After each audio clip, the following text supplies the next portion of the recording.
Yeah, guys. Okay, today I've been meaning to talk about for a while, and I'm finally getting around to it.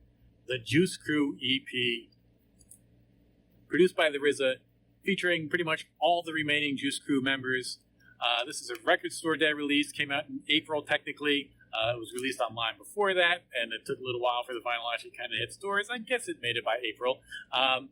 And, you know, when I first heard about it, I was psyched. Instant, like, oh my God, I have to have this immediately. Must have. Release of the year, I'm sure. Then I checked it out online, and it certainly wasn't whack or anything. It was good, but it's a little underwhelmed. It's a little, sort of disappointed. Underwhelmed is really the word.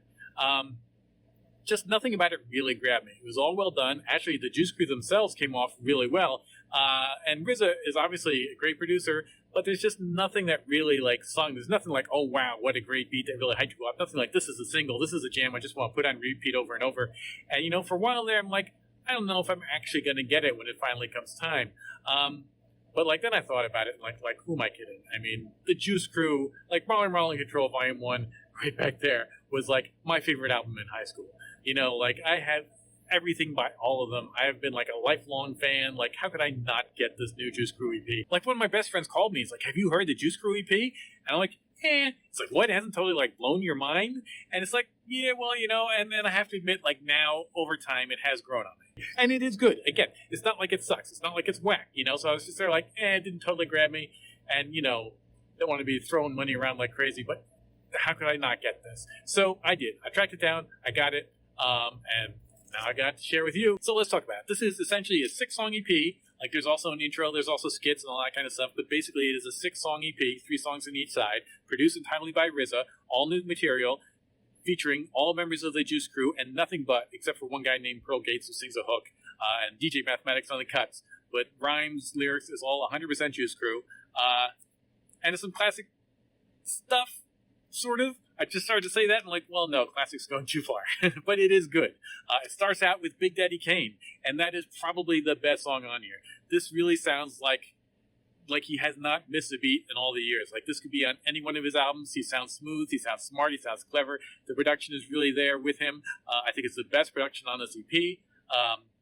Again, kind of smooth, kind of hard, kind of subtle. It's all kind of subtle. That's partly why I would say the production didn't totally grab me and excite me right away. Again, there's nothing where you say oh my God, this is a song I'm going to do over and over and over again. It's more okay, this is cool. And the more you kind of listen to it and appreciate it, say, okay, this is actually some good stuff. And especially on this song.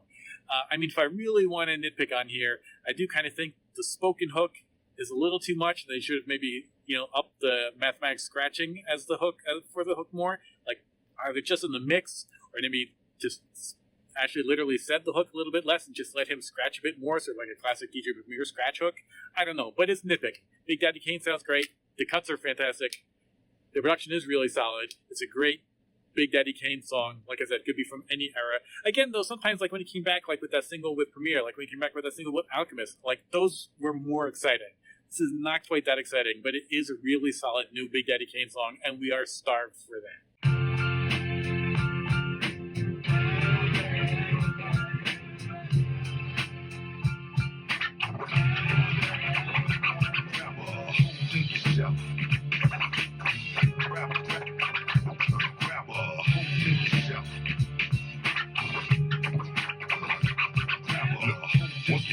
Just playing the checkers, trying to gain respect of a mind frame for Mecca.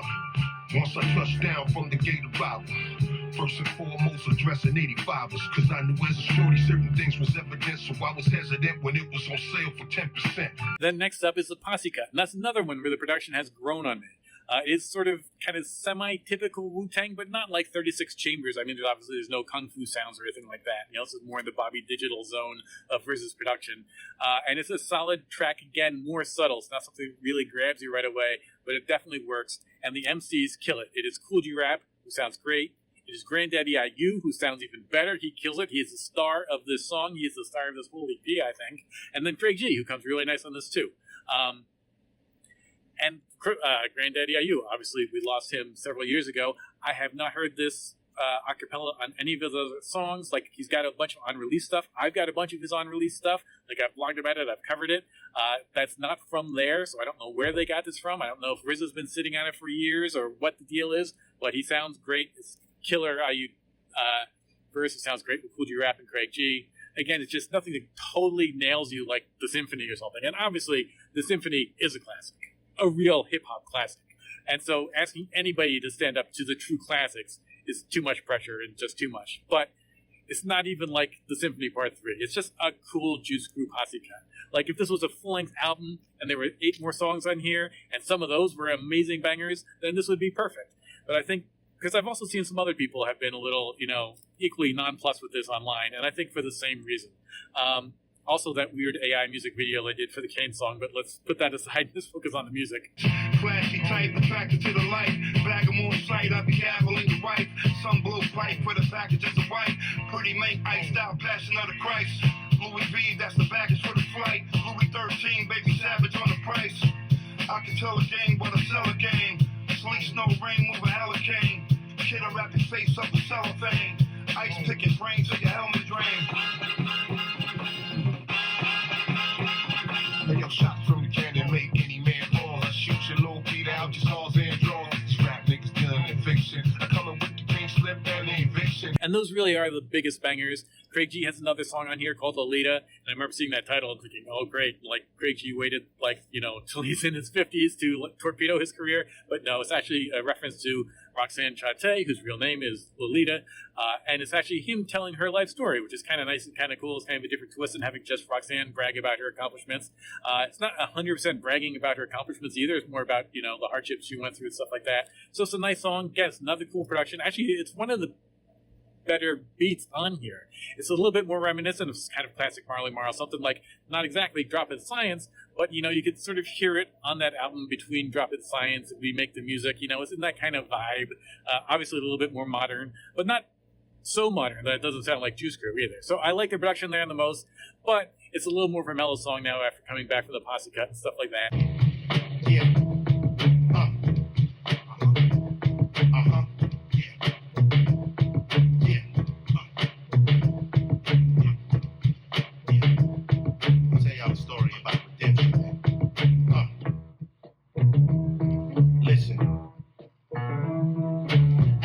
Years old, she did what other girls couldn't. In them park jams, spitting a young Lolita couldn't. Was letting the bridge know that she had lyrics rocking Sergio Valente. You could feel it in her spirit, but it took a few years to really find the calling. Stealing from stores, mischief she was involved in. Miss Peggy didn't play, be home by 9 o'clock. And if she missed the curfew, them doors would be unlocked. But Miss Peggy's not immune from meeting a foul man. Sold her a dream, scammed her, ran out of 20 grand. Then one day Marley Marl called her from the window to make this song that went hard and 3 grown men. Yo, it was crazy. It was called Roxanne's Revenge. From that point, she might not be Lolita again. Then you've got Roxanne Shante's song. That's pretty dope. She sounds good as ever. Everybody here sounds as good as ever. Again, now this is a little bit more about bragging about her accomplishments. Actually, surprisingly, at the end, she talks about being a millionaire, which I don't know. I mean, at least she's not talking about, making Warner Brothers get her a PhD or something. But whatever. It's a cool song. It's not an amazing song. But it's great to hear Roxanne Shante again. And it definitely proves that she and all these guys could come out with new material. I mean, some of them, like Craig G, Cool G Rap, haven't really stopped. But, Roxanne Shante, when was the last time we heard from her? Well, we could hear more from her, and it would be dope. And she could be working with RZA, and that would be fantastic. From Roxanne's Revenge to the Revenge of Roxanne. Boosted in stores, breaking day with Shan. Off to the studio, laundry, I went for a pair of Sergios, and I lost my innocence. 14 years old when I bust in the door. 15, I was the best MC they ever saw. 16th birthday party at 54. 17, he broke my ribs and left me dead on the floor. Didn't have no home, now I'm back on tour. Some was selling records and some was selling pures. Something happened between Kane and G. I don't know the details, ask Beast and B. Lived with Benny M and Rick James. Had corporate cards with different names. Worked in a hotel, hard as hell. Had a house full of kids, but they could not tell. Got a check from Sprite, now I'm back on the flight. No royalties, cause the books weren't right. Hair still long and body still tight. Ask me how I'm living and you know I'm living right.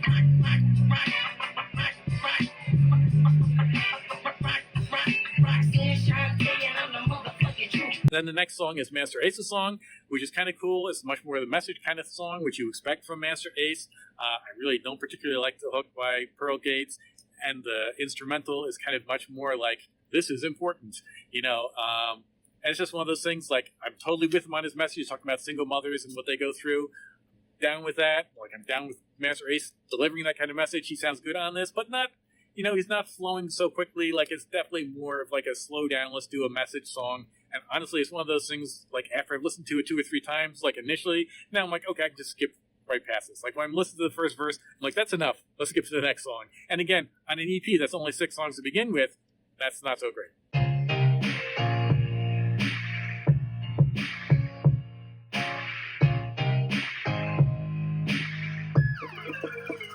Hey mama, I'm around you. I came by to say hi. Wish I could pay you back. I can't pay you back for my life, but I tried. You gave me brighter days, made love my hideaway. Most of all, wouldn't be who I am today. I can't complain at all. There's nothing in the world I know as it is love from a mama. Raise me on your love. Now dreaming ain't impossible. What better than love from mama?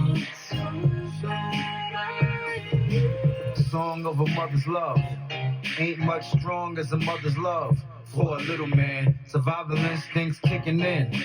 Surrounded by despair in a world full of wicked men. They ain't tell about her self-worth. She's trying to live and she wanna put herself first. But the baby got a lot of needs. And these first on the list are the ones that she gotta please. Then finally, they label it as a bonus track, but I don't know what the distinction is. It's just one more song by one more Juice Crew member on a tight 6-song EP.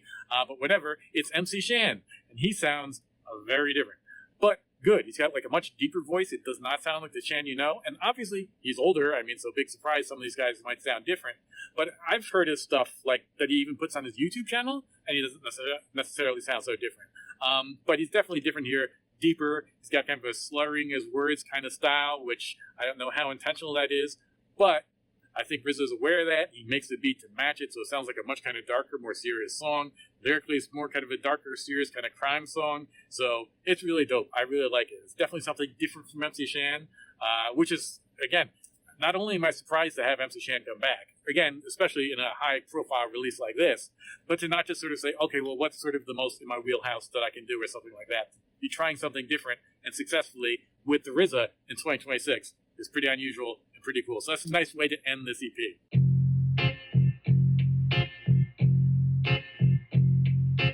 Back to the streets and push come to shove. Back to the streets if push come to shove. Mom should've listened, but it is what it was. Now it's all clear why you never stop trying. Shed a tear, said prayers, a baby lay dying. Be a man head high and chest out. On my way to hell, but I'm looking for the sign to say best route. So that's a nice way to end this EP. Except for one more skit. Again, let's talk about these skits. They are tragic. They are long. They're almost like a third of this EP. They are between every single song. There's an intro, there's an outro, and one between every song, except between Roxanne Shante and Master Ace, which almost seems like an accident or a mistake because you're so used to the skits coming up and all of a sudden it's not there. Like, they're sort of funny skits, but they're not really funny. They're kind of all over the place. Most of them are about a couple of guys who are going to go down to a new Juice Crew show that's playing in Brooklyn. Okay. But then it's sort of like, oh, they're going to rob somebody while they're there. And then it's not always about them, though, because one skit's about like a radio call-in thing, and some kid calls in to try to win tickets, but they won't give it to him because he's too young, so they give it to his sister. And it's not really funny, and it's not short, and any point they make, they belabor, and it's really annoying to just, you just want to, I would have been so much happier, especially, okay, put it out digitally like that. On this EP, it would have been good if not just discarding them all together, stick them on all at the end.